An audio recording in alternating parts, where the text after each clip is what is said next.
এনাক্টমেন্টটা homeopathy মেডিসিনে এলো। Drugs and cosmetics act 1940 তে হয়েছে, তারপর রুলস 1945 সালে হয়। যখন তৈরি হয় 1945 সালে, তখন সাথে কিন্তু হোমিওপ্যাথি মেডিসিনের কন্ট্রোল আসেনি। 1963 অব্দি কোনো কিছু কন্ট্রোল তেমন ভাবে আসেনি হোমিওপ্যাথি মেডিসিনে। আপ টু 1964 এ স্ট্যান্ডার্ডাইজেশন লেট ডাউন হলো শিডিউল 4 এতে। হোমিওপ্যাথি অথরিটি লিটারেচার দেখবেন শিডিউল 2 তে বলা আছে, সেকেন্ড শিডিউলে 4 এতে লিস্ট অফ ড্রাগস কি বুকস গুলো ব্যবহার করা হবে সবগুলো বলা আছে।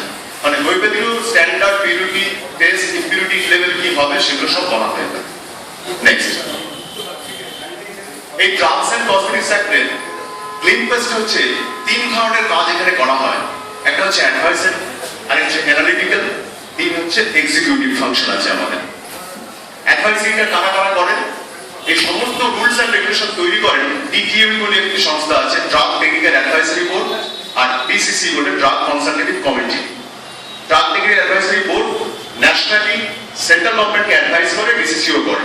আমাদের এখানকার থেকে প্রতিনিধি ড্রাগ কন্ট্রোলার আছেন, ওই মিটিং এ যান, তিনি তার স্টেটের যা যা আমরা যে আলোচনা করছি, আমাদেরও কিছু ওপিনিয়ন, আমাদের কিছু ওপিনিয়ন যদি কিছু থাকে সেটা ডিটিএবি মিটিং এ তোলা যায়, সেখানে অ্যামেন্ডমেন্ট করানো যায়। এটা মাথায় রাখলে সেরকম ভাবে করানো যেতে পারে কিছু যদি আমাদের পজিটিভ চিন্তা ভাবনা। তিনি হচ্ছে অ্যানালিটিক্যাল। একটা ওষুধ তার গুণমান কি আছে সেটা দেখার জন্য ল্যাবরেটরিতে টেস্ট করা যায়। সেটার সব থেকে বড় ল্যাবরেটরি হচ্ছে সিডিএল, সেন্ট্রাল ড্রাগ ল্যাবরেটরি। এটা হচ্ছে অ্যাপেলেট অথরিটি। কোন আর স্টেট গভর্নমেন্টের একটা ল্যাবরেটরি আছে। কোন ল্যাবরেটরিতে ওষুধ যদি গুণমান খারাপ পাওয়া যায়, সেই কোম্পানি তিনি চ্যালেঞ্জ করতে পারেন। একমাত্র অ্যাপেলেট বডি হচ্ছে সেন্ট্রাল ড্রাগ ল্যাবরেটরি, সেখানে চ্যালেঞ্জ তিনি করতে, তার বিভিন্ন পদ্ধতি আছে, টাইম লিমিট আছে, আমি ডিটেলসে যাচ্ছি। নেক্সট হচ্ছে এক্সিকিউটিভ।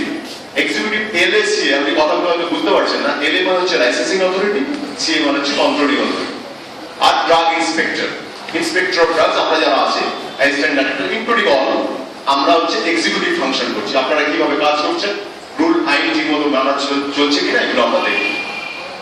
এলএ সিএ আমাদের স্টেটে, লাইসেন্সিং অথরিটি স্টেটের অনেকজন আছেন, বিভিন্ন জোনে রিজিওনাল ডিরেক্টররা পালন করেন, headquarter director of drugs control licensing authority, এবং controlling authority all over state director of drugs control. Next, homeopathic medicines কাকে বলে এগুলো ডিফাইন করা আছে।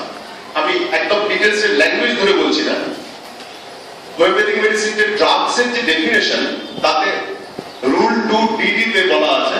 আপনারা পারলে বইটা দেখে একটু বুঝে নেবেন যে ওষুধ কাকে বলবে। Homeopathic medicine is also a drug, তার যা নোমেনক্লেচার সেইভাবে কিন্তু এক্সপ্লেইন করা আছে কিভাবে কাকে আমরা ওষুধ বলবো homeopathic medicine.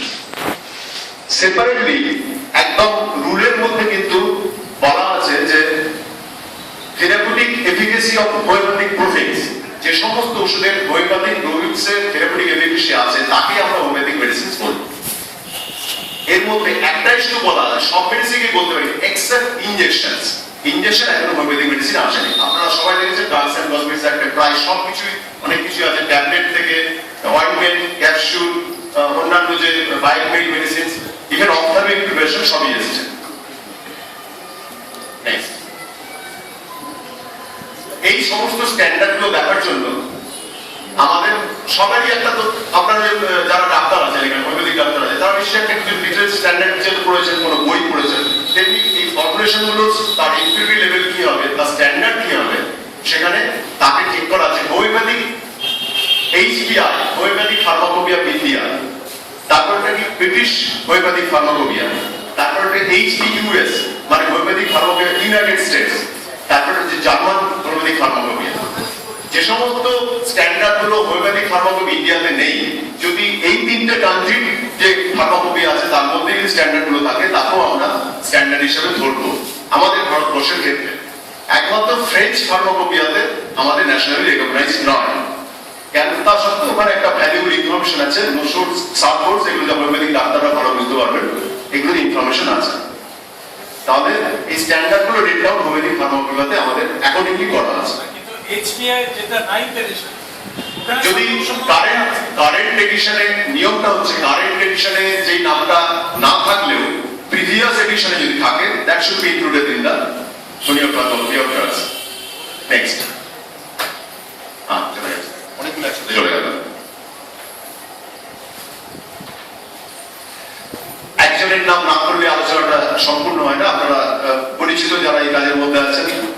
Samuel Friedrich Hahnemann, the founder of homoeopathy. তিনি নিজে একজন চিকিৎসক ছিলেন, অনেকগুলো ভাষা জানতেন, 22টা ল্যাঙ্গুয়েজ তিনি জানতেন, অ্যালোপ্যাথিক প্র্যাকটিশনার ছিলেন, এমডি করেছিলেন। কিন্তু তিনি যে কনভেনশনাল চিকিৎসা পদ্ধতি যেই পদ্ধতি নিয়ে আলোচনা করছিলেন তাতে তিনি সন্তুষ্ট ছিলেন। তিনি মনে করতেন যে এত মানুষের দুর্দশা, তাকে কাটাছাড়া করতে হচ্ছে, এই যে ট্রিটমেন্টের পদ্ধতি তাতে তিনি খুশি নন। তিনি একটি নতুন পদ্ধতি আবিষ্কার করলেন, homeopathos. Homeo means similar, pathos means suffering, similar cures like, cures like. এই তথ্য তিনি আবিষ্কার করলেন। এই ভারতবর্ষে সারা পৃথিবীতে এই এটা সমাদৃত হয়েছে। তিনি নিজে হোমিওপ্যাথিক প্রভিন্সের কথা যেটা আমরা বলছি যে তাকে আমরা মেডিসিন, হোমিওপ্যাথিক মেডিসিন বলবো, homeopathic Province of clinical efficacy, সেটা তার থাকতে হবে। তার হোমিওপ্যাথিক প্রভিন্স, তার জন্য তিনি নিজে তার উপরে পরীক্ষা করেছিলেন।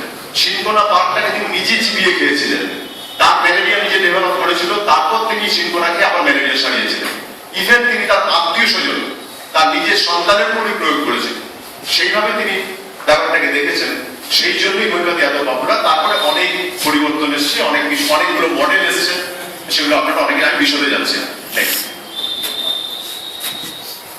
তাহলে এটা আপনাদের সবার sale of homoeopathic medicines permitted to be sold under drugs DMC rules only under a licence. এটা আগে পূর্ববর্তী বক্তারা বলেছেন, লাইসেন্স ছাড়া বিক্রি করা যায় না। তাহলে প্রাথমিক শর্ত হচ্ছে ওষুধ বিক্রির হোমিওপ্যাথিক ওষুধের লাইসেন্স থাকতে হবে। নেক্সট, কেন কেন লাইসেন্স নেবেন? আমি বলতে পারি অনেকেই আছেন লাইসেন্স না নিয়ে চালাচ্ছেন।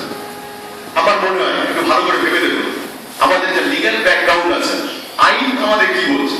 আইন বলছে where particular medicine is kept, it would be presumed that it is the purpose of sale unless presumption is rebutted by accused.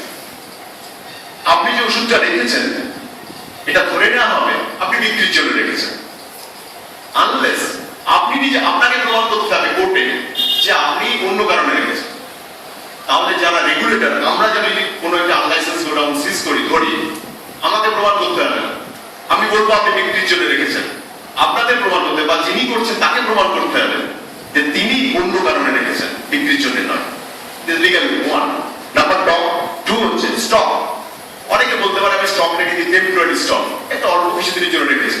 Stock means to keep and includes keeping on carrying on one person. Even একটা মানুষ রিক্সায় করে অনেক পেটি বই ওষুধের cartoon নিয়ে চলে যাচ্ছে, সেটাও স্টক।